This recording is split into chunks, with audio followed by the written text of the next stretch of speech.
Meus pais me ridicularizavam, enquanto exaltavam minha irmã como se ela fosse um troféu. Com muito esforço, consegui conquistar o meu carro, mas nada me preparou para o que viria depois. No aniversário da minha irmã, meus pais exigiram que eu entregasse o carro para ela como presente. Quando me recusei, fui agredida violentamente pelo meu pai. Um dia depois, colocaram fogo no meu carro e deixaram um bilhete que mudou tudo. Foi ali que eu decidi, ou eu reagia, ou eles acabariam comigo. 2 anos depois, o destino se encarregou de fazer justiça, eles pagariam na mesma moeda o que fizeram comigo. Olá, seja bem-vindo ao canal Histórias Surpreendentes, curta e se inscreva nesse canal, aproveite e ative as notificações. Comente aqui de qual cidade você está assistindo, vou adorar saber e deixar um coração no seu comentário. Desde criança, aprendi que meu papel naquela casa era apenas existir. Enquanto minha irmã era tratada como uma princesa, com festas caras, roupas de marca e palavras de orgulho, eu era a sombra, a piada, o fardo que dava errado em tudo. Se eu tirava uma nota alta, era sorte. Se eu fazia algo bom, era obrigação. Mas bastava minha irmã levantar da cama que meus pais diziam que ela era uma inspiração. Passei a adolescência ouvindo frases como: "Você devia ser mais como sua irmã" ou "porque você não é boa o suficiente". Aquilo foi moldando meu silêncio. Eu parei de tentar chamar atenção, parei de esperar carinho. Criei meu próprio mundo, meus próprios planos. E mesmo sem apoio, trabalhei desde cedo em empregos que minha irmã dizia serem humilhantes. Mas com esforço, consegui juntar um valor que me permitiu comprar meu primeiro carro. Um usado, simples, mas meu. Cada centavo daquele carro era suor, lágrima e resistência. 2 meses depois, no aniversário da minha irmã, enquanto todos estavam reunidos na sala para a comemoração, meus pais me chamaram num canto e disseram, sem rodeios: "Sua irmã sempre quis um carro. Você já tem o seu. Está na hora de fazer algo por ela. Dê o carro para ela hoje. Vai ser uma surpresa linda." Eu congelei. Senti as mãos tremerem. Disse que não. Que aquele carro era meu esforço. Meu pai me olhou como se eu tivesse cuspido no rosto dele. E então, antes que eu pudesse terminar a frase, senti a dor rasgar meu rosto, um tapa tão violento que me fez cair. "Se você não der, vai ser pior", ele disse, com os olhos cheios de ódio. "Nós vamos te perseguir até você ceder." Ali, no chão, com o rosto ardendo, tomei minha decisão: eu iria embora. Aquela casa não era um lar, nunca foi. Fiz minhas malas no silêncio da madrugada e saí antes do sol nascer, sem olhar para trás. Fiquei em um quarto alugado nos fundos de uma casa, escondida da família. Não contei onde estava, bloqueei todos os contatos. Pensei que aquele seria meu recomeço. Mas o que aconteceu no dia seguinte ainda me dói lembrar. Acordei com ligações insistentes do dono do terreno onde eu deixava o carro estacionado. Corri até lá e me deparei com meu carro completamente destruído pelo fogo. E no chão, entre as cinzas, uma folha de papel chamuscada: "Se você não quis dar para sua irmã, também não será seu." Fiquei paralisada. Era como se tivessem arrancado um pedaço do meu corpo. Era mais do que vandalismo. Era uma declaração de guerra. Eles haviam me perseguido, como prometeram. Chorei.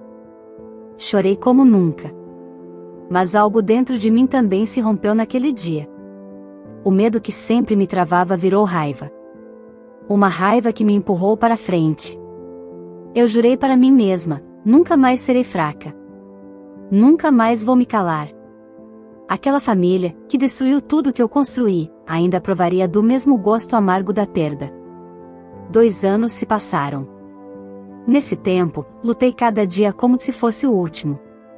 Trabalhei dobrado, estudei à noite, dormi pouco. Mas aos poucos minha vida foi tomando forma. Fiz alianças certas, agarrei oportunidades. E pela primeira vez, fui reconhecida. Estava bem.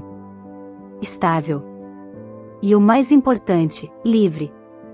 Foi então que recebi a notícia que me fez congelar. A casa dos meus pais havia sido invadida por criminosos. Levaram tudo e, por fim, atearam fogo em tudo. Perderam móveis, documentos, joias, memórias. E pela primeira vez, eles não tinham para onde ir. E adivinha quem eles procuraram? Sim. Eu. Vieram até mim com olhos suplicantes, vozes mansas, dizendo que estavam arrependidos, que precisavam de ajuda. Que família é tudo. Mas eles não imaginavam quem eu tinha me tornado. Eles não sabiam que o fogo que destruíra minha vida anos antes, agora queimava dentro de mim. Depois do incêndio no meu carro, eu senti que havia morrido por dentro. Foi como se minha última conquista tivesse sido queimada junto com a minha confiança no mundo. Durante dias, eu não consegui sair da cama. A sensação era de luto, como se tivessem arrancado minha voz, minha autonomia, minha existência. Mas naquele quarto de aluguel, sozinha, com o cheiro de fumaça ainda impregnado nas roupas, tomei a decisão que mudaria tudo, eu iria me reerguer, com ou sem apoio. Comecei a trabalhar como auxiliar em uma pequena empresa de logística. Era exaustivo, o salário era baixo, mas o dono era justo, e pela primeira vez na vida, alguém olhou nos meus olhos com respeito. Passei a guardar cada centavo que sobrava. Reduzi tudo, alimentação, roupas, qualquer gasto desnecessário. Cheguei a dividir marmita com uma colega de trabalho para economizar no almoço. Enquanto minha irmã postava fotos em festas, sorrindo com os nossos pais, eu lavava banheiros da empresa após o expediente para ganhar um extra. Às vezes eu me perguntava se valia a pena tanta luta. Mas quando me lembrava do tapa, da ameaça, da fumaça subindo sobre meu carro, eu lembrava que sim. Eu precisava ser minha própria salvação. Com o tempo, fui ganhando a confiança do chefe. Ele percebeu meu esforço, minha pontualidade, minha dedicação absurda. Quando uma vaga na área administrativa surgiu, ele me chamou para uma conversa. Você quer crescer aqui? Ele perguntou, sério. Quero mais do que tudo, respondi sem hesitar. Então estude. Eu te dou as tardes livres, mas você precisa se matricular num curso técnico. E mostre que merece. Foi assim que entrei num curso de gestão empresarial à noite. Trabalhava pela manhã, estudava à noite, e nos finais de semana fazia bicos para pagar o curso. O cansaço era permanente, mas eu sentia algo novo nascendo dentro de mim, dignidade. Enquanto isso, minha família fingia que eu não existia. Nenhuma ligação, nenhuma mensagem. Às vezes, esbarrava com conhecidos da minha mãe, que fingiam não me ver. Sabia que meus pais diziam por aí que eu tinha fugido com um namorado ou que estava com depressão. Nunca assumiram o que fizeram. 2 anos se passaram. 2 anos em que fui do fundo do poço ao início de uma escalada promissora. Fui promovida, comprei um carro novo, aluguei um pequeno apartamento só meu. Pela primeira vez, eu me sentia viva de verdade. Tinha planos. Liberdade. Paz. Até que, numa tarde chuvosa de quarta-feira, recebi uma mensagem de um número desconhecido. Oi. Sei que você não quer saber de mim. Mas por favor, me liga. É urgente. É sobre papai e mamãe. Era da minha irmã. Ignorei. 2 horas depois, o telefone tocou. Era o mesmo número. Atendi, só por curiosidade. Do outro lado, a voz dela estava trêmula, a casa pegou fogo. Assaltaram a gente. Levaram tudo. Papai tá em choque. Mamãe não consegue parar de chorar. A gente não tem mais nada. Precisamos de você. Como assim, precisam de mim? Perguntei, fria. Você está bem de vida, né? Você sempre foi esforçada. Achei que podia ajudar a família agora. Afinal, somos sangue do mesmo sangue. Senti o riso preso na garganta. Aquele era o mesmo sangue que me bateu, que destruiu meu carro, que me expulsou da própria casa. Agora você quer minha ajuda? Falei lentamente, sentindo o coração pulsar mais forte. Por que eu faria isso? Ela ficou em silêncio. Porque somos sua família, respondeu, como se fosse a coisa mais óbvia do mundo. Pedi um tempo para pensar. Desliguei o telefone e fiquei encarando o teto por um longo tempo. Tudo parecia tão surreal. Depois de anos de abandono e crueldade, eles estavam na miséria. E agora, quando mais precisavam, descobriram que a filha rejeitada estava bem. Mas o que mais me intrigava era o motivo do contato da minha irmã. Não parecia só desespero. Havia algo estranho em seu tom de voz. Algo que me deixou inquieta. Na manhã seguinte, fui até a rua onde moravam. A casa realmente havia sido consumida pelo fogo. Um terreno preto, com tijolos estilhaçados, restos de móveis queimados. Mas o que me chamou a atenção foi que, mesmo na miséria, minha irmã estava bem vestida, com um celular novo nas mãos. E quando me viu, seus olhos brilharam. Mas não de emoção. Brilharam com a ganância de sempre. Ali, entendi que aquele reencontro não era por saudade. Era por interesse. E eu precisava estar pronta, porque aquela história ainda não tinha terminado. Ela me abraçou com falsidade. Eu senti. Era o mesmo tipo de abraço que minha mãe costumava dar quando queria algo. Um gesto vazio, mais próximo de um pedido disfarçado do que de afeto. Me afastei delicadamente, tentando não deixar transparecer o nojo que senti daquele contato. A gente não tinha ninguém para pedir ajuda, minha irmã disse, com a voz embargada. Só você. Fingi compaixão. Balancei a cabeça devagar, como quem compreende a dor. Mas por dentro, um lado meu gritava que aquilo era uma armadilha. Olhei em volta. Meu pai estava sentado na calçada, olhando para o chão, como se não tivesse forças nem para levantar a cabeça. Minha mãe chorava perto de um saco de roupas queimadas. Foi horrível.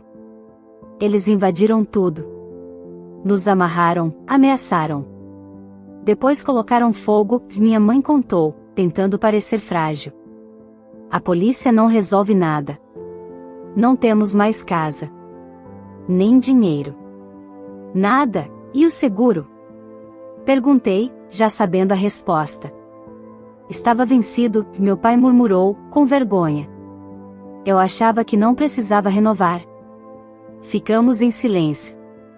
Eu observava o cenário de destruição e por um momento me peguei lembrando de quando fui expulsa daquela mesma casa. Quando eles disseram que eu nunca seria nada. Quando meu pai me agrediu como se eu fosse um inimigo. Era ali, naquele mesmo quintal, que eu chorei pela última vez diante deles. Agora, estavam no mesmo lugar, derrotados. A gente precisa de ajuda para recomeçar, minha irmã continuou. Um lugar para ficar por enquanto. Talvez um empréstimo. Você sabe, só até a gente se reerguer. Empréstimo? Repeti, com frieza. Vocês querem dinheiro? Não é por mal. Mas você pode. Você sempre foi a mais organizada, a mais cabeça. A mais cabeça. Isso vindo da mesma irmã que dizia que eu tinha cara de fracasso, que ria quando meus pais zombavam dos meus empregos, que debochava quando eu aparecia com roupas simples. Agora ela tentava me colocar como a mais sensata da família só para me convencer a ajudá-los. Eu vou pensar, respondi, seca. Voltei para casa me sentindo suja. Aquilo tudo me embrulhava o estômago. Eles não estavam arrependidos. Estavam desesperados. Era diferente. Arrependimento tem vergonha, tem humildade, tem silêncio. O que vi neles foi orgulho ferido, não dor de consciência. Nos dias seguintes, recebi mensagens constantes. Primeiro gentis. Depois, impacientes. Em seguida, agressivas. Você está nos ignorando? Isso que você está fazendo é desumano. Você vai deixar sua família morrer na miséria? Se você tivesse ajudado antes, nada disso teria acontecido. Essa última mensagem me fez rir. A culpa era minha agora. Resolvi então convidá-los para uma conversa. Só que dessa vez, num lugar neutro. Um café público, onde eu pudesse ver tudo sem me deixar levar. Eles chegaram pontualmente. Engraçado, nunca chegavam no horário quando eu era criança e pedia para irem me ver em alguma apresentação da escola. Minha mãe segurava a bolsa com força, meu pai parecia desconfortável na camisa velha e minha irmã, ela usava salto, unhas feitas, maquiagem impecável. Aquilo me irritou. Que tipo de miserável se apresenta assim? Obrigada por virem, comecei, com calma. Quero entender exatamente o que vocês estão precisando. Minha mãe puxou o assunto primeiro. Disse que estavam tentando ver um terreno no interior, que precisavam de um valor inicial para começar uma pequena criação de galinhas. Que seria um recomeço simples, mas digno. Meu pai completou dizendo que bastaria um empréstimo de R$ 10.000. Só para não depender de favor, disse ele. Minha irmã ficou em silêncio, apenas me observando. Até que soltou, com aquele ar sarcástico de sempre: você conseguiu, né? Está com carro novo, apartamento, quem diria? Você, que era a mais sem graça da família. Foi aí que percebi que não era só ajuda que eles queriam. Era vingança disfarçada. Era como se minha ascensão tivesse ferido o orgulho deles. Me levantei da mesa, respirei fundo e olhei nos olhos dos três. Vocês não querem só dinheiro. Vocês querem controle. Querem me lembrar que, no fundo, acreditam que sou inferior. E querem se sentir no direito de sugar tudo o que puderem. Minha mãe tentou interromper, mas ergui a mão. Eu fui humilhada. Agredida. Expulsa. Tive meu carro queimado com a aprovação de vocês. E agora, querem que eu finja que nada aconteceu? Eles ficaram sem resposta. Eu não vou fingir. Eu não vou ignorar. E acima de tudo, eu não vou ceder. Deixei algumas moedas na mesa e saí. Dessa vez, com a cabeça erguida. Porque agora, pela primeira vez, eu era quem dizia não. Depois daquele encontro no café, imaginei que o silêncio se instauraria. Acreditei, por um breve instante, que eles entenderiam o recado. Mas eu estava enganada. Para pessoas como meus pais e minha irmã, o não nunca foi aceito com naturalidade. Eles sempre viveram com a certeza de que podiam manipular tudo e todos, e que, no fim, sempre sairiam vitoriosos. Eu só era mais uma peça nesse jogo, ou, pelo menos, eles pensavam que ainda era. Na manhã seguinte, quando saí do apartamento para ir ao trabalho, encontrei um envelope enfiado sob a porta do meu carro. Não havia remetente, apenas uma folha de papel dobrada com letras em caixa alta, rabiscadas com força, como se fossem escritas com raiva: ajude sua família antes que se arrependa. Consequências virão. Por um momento, fiquei sem reação. Senti o corpo gelar, o estômago embrulhar. Era como se eu tivesse voltado no tempo. Aquela frase trazia de volta a mesma sensação que tive quando encontrei o bilhete nas cinzas do meu antigo carro. O medo tentou se instalar novamente. Mas dessa vez, ele encontrou uma mulher diferente. Respirei fundo, entrei no carro e fui direto à delegacia. Registrei um boletim de ocorrência. Entreguei o bilhete e mencionei os antecedentes. Contei sobre o incêndio do carro, das ameaças veladas, da agressão do meu pai. O escrivão me olhou com seriedade, como quem finalmente via sentido em tudo. Fique atenta. Se houver qualquer nova tentativa de intimidação, registre imediatamente, ele recomendou. Voltei para casa mais firme, mais decidida. Eu sabia com quem estava lidando. Sabia que meus pais não aceitariam meu não tão facilmente. E foi aí que tudo escalou. No dia seguinte, fui surpreendida por uma notificação judicial. Descobri que minha mãe havia tentado mover um processo contra mim por abandono de incapaz, alegando que eu, como filha, tinha obrigação legal de prestar assistência à família. Um absurdo jurídico completo. Eu não acreditei no que estava lendo. Felizmente, meu advogado, um conhecido que havia se tornado um amigo, assumiu o caso prontamente. Isso é completamente descabido. Mas eles estão tentando te desgastar psicologicamente. Não ceda, ele afirmou. Enquanto isso, as mensagens continuavam chegando. Do número da minha irmã, do número do meu pai, até de pessoas que eu sequer conhecia. Gente da igreja onde meus pais frequentavam, colegas antigos da escola, vizinhos. Você mudou demais. Que tipo de filha vira as costas assim? Cuidado, sua arrogância vai cobrar um preço. Era uma campanha organizada. Eles estavam mobilizando tudo o que podiam para me envergonhar, para me enfraquecer. Só que dessa vez, ao invés de me esconder, eu reagia. Cada mensagem ofensiva, eu arquivava. Cada ameaça, eu registrava. Meu advogado me orientou a manter tudo.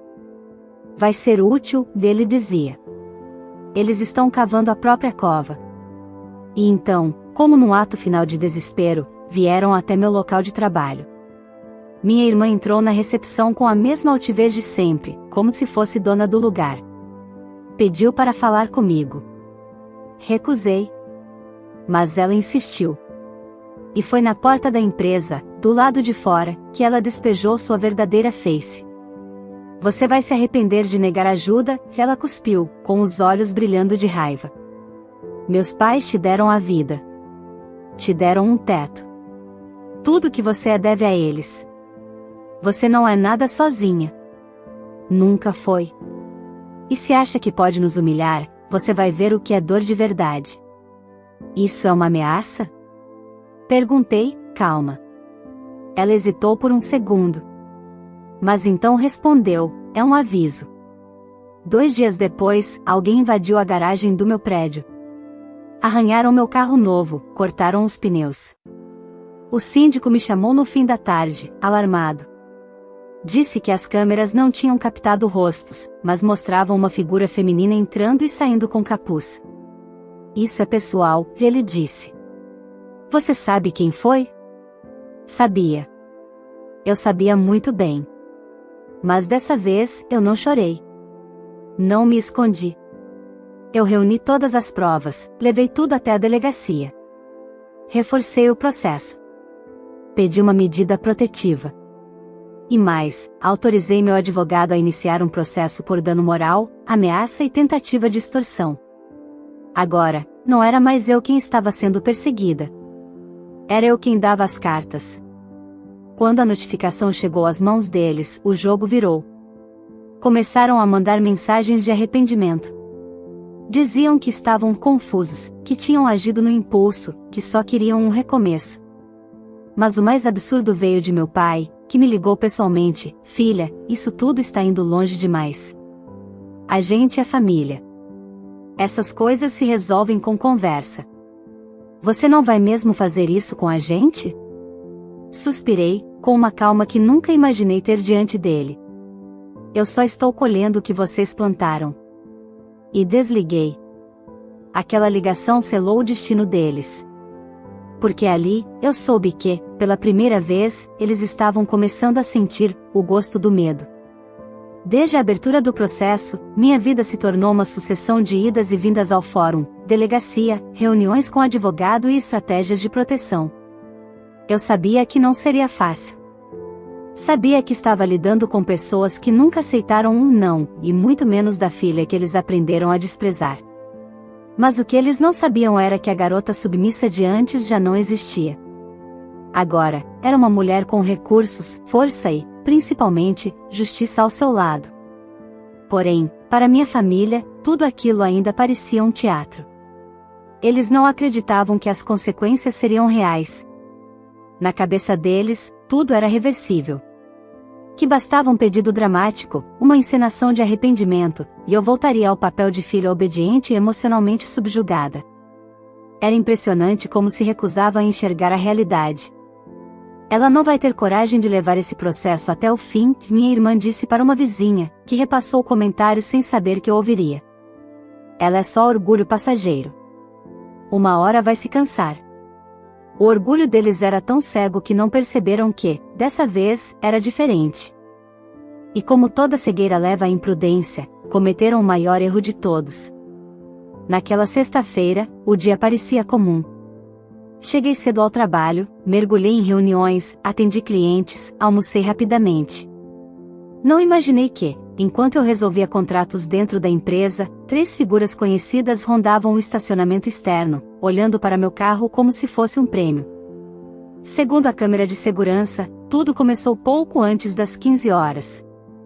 Minha irmã mantinha o celular no ouvido, provavelmente fingindo uma ligação, enquanto meu pai se aproximava da lateral do carro, agachado, tentando forçar a fechadura com uma chave de fenda. Minha mãe, nervosa, olhava ao redor, dando cobertura. Estavam tão envolvidos na tentativa patética de abrir o carro que não notaram o veículo da polícia dobrando a esquina. Foi questão de segundos. A viatura desacelerou ao notar a movimentação suspeita. 2 policiais desceram imediatamente. Um deles já com a mão na arma, o outro com o radiocomunicador ligado.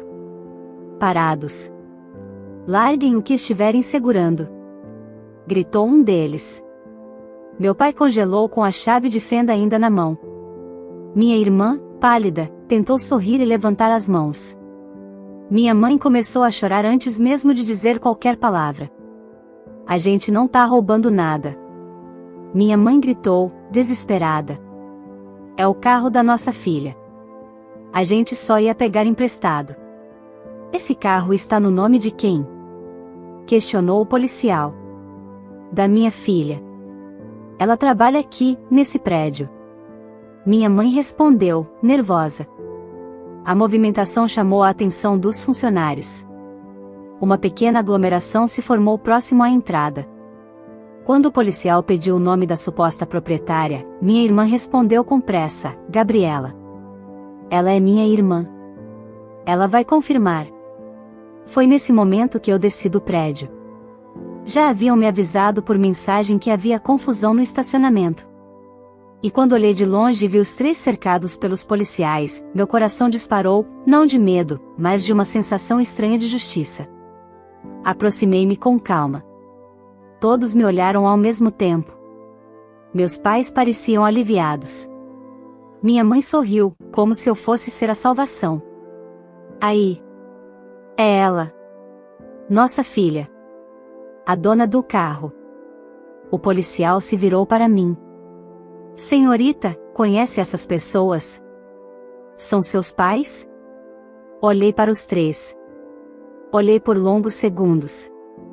A lembrança do tapa no rosto, do bilhete nas cinzas, das ameaças, dos pneus cortados, tudo voltou. Respirei fundo.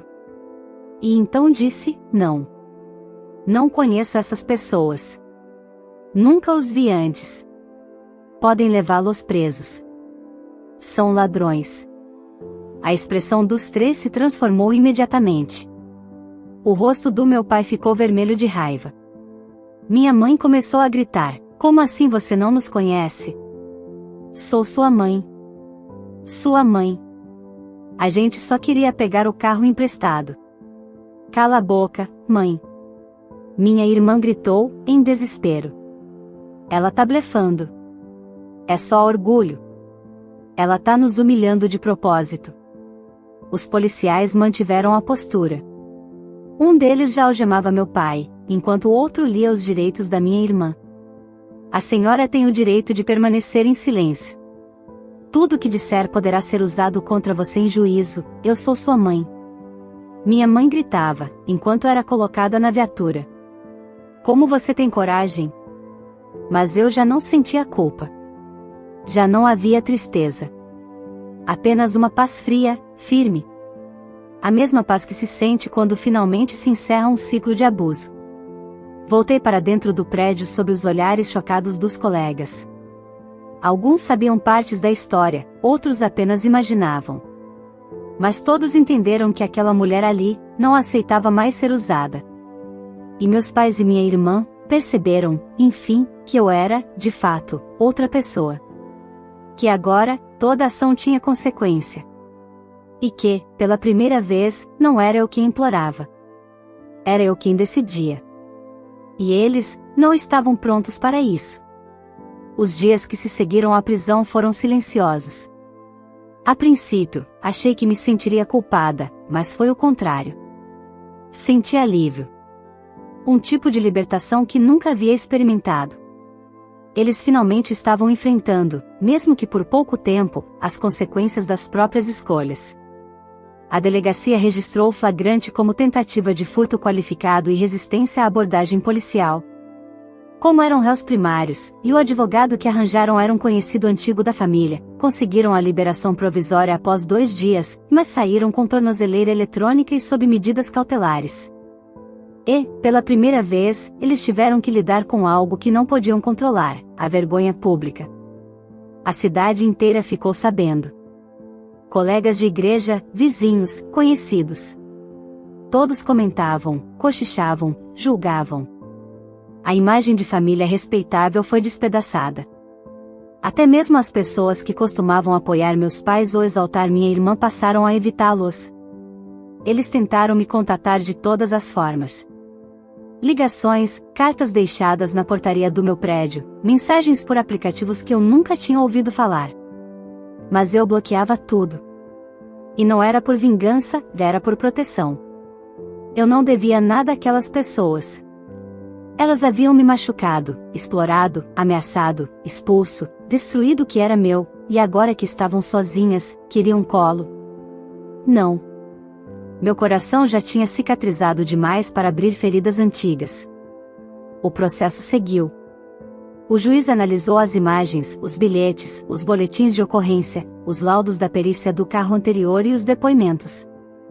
As ameaças, perseguições e tentativa de furto montaram um cenário sólido de abuso psicológico e violência familiar. Meu advogado conseguiu não só manter a medida protetiva por tempo indeterminado, como também mover uma ação por danos morais, e vencemos. O valor não era alto, mas o impacto foi devastador para eles. A justiça ordenou que, mesmo com dificuldades financeiras, meus pais e minha irmã teriam que me indenizar em parcelas mensais durante 5 anos. Foi o suficiente para que eles perdessem o pouco que ainda tinham. Minha irmã precisou vender as joias que restaram. Meu pai tentou retornar ao antigo trabalho, mas foi rejeitado. Minha mãe, desacreditada, passou a depender da ajuda de vizinhos para comprar medicamentos. E eu? Continuei crescendo. A vida me recompensou de um jeito silencioso e firme. Fui promovida. Consegui comprar meu próprio apartamento. Comecei a viajar. Fiz novas amizades. Descobri prazeres simples, como andar no parque sem medo, dormir em paz, rir sem culpa. Eu, que um dia fui o motivo de chacota dentro de casa, agora era uma mulher de respeito. Não pelo que tinha no bolso, mas pelo que construí com dignidade. Anos depois, por ironia do destino, encontrei minha irmã sentada no banco de uma praça. Estava abatida, com olheiras profundas e o olhar perdido.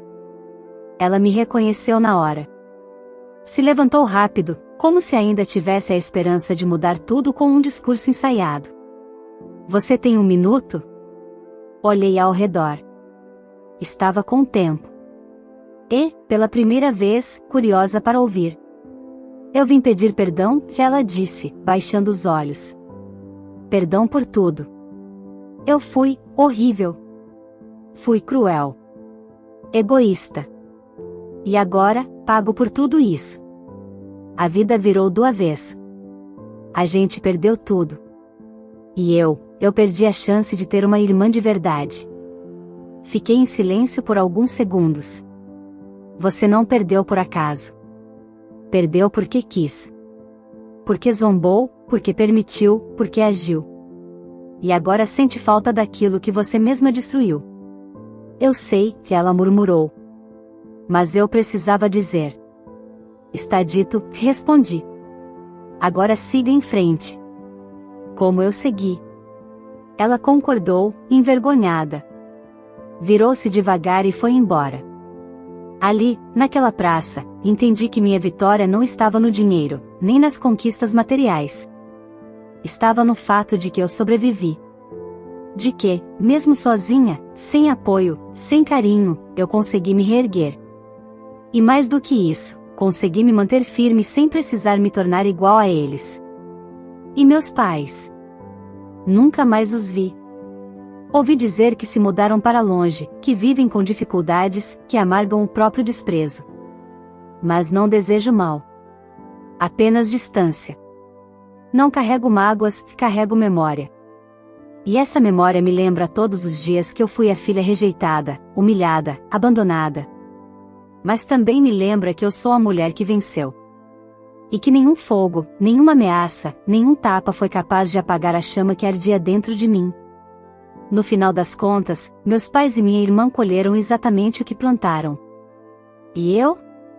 Eu floresci onde diziam que nada brotaria. Se essa história te tocou de alguma forma, curta o vídeo agora mesmo. Isso ajuda muito o canal a continuar trazendo histórias emocionantes e reais como essa.